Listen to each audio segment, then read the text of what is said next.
我们知道多可以形容数量多，比如人很多。今天我们学习它的另一个用法，一起来看视频吧。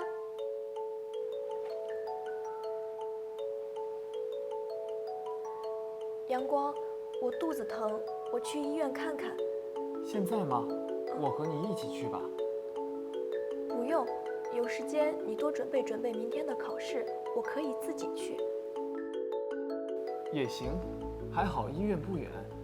那你多穿点衣服，外面有点冷。好的。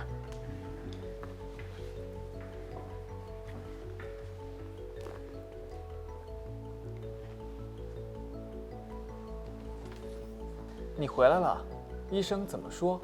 医生说我没事，要多喝水，多吃水果。没事就好。你肚子还疼吗？出去走了一下，我觉得不疼了。你可能还要多运动运动。形容词多可以用在动词前，表示数量增加。比如，你多穿点衣服，外面有点冷。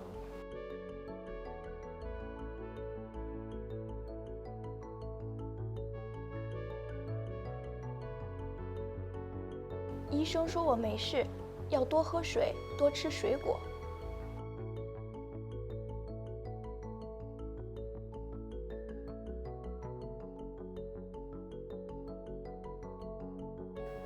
有些动词可以说2遍，比如，不用，有时间你多准备准备明天的考试。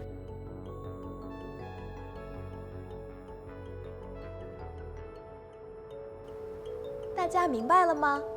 跟我读：多穿衣服，多喝水，多准备准备考试。同学们，学习中文一定要多说多听啊！你记住了吗？下次见。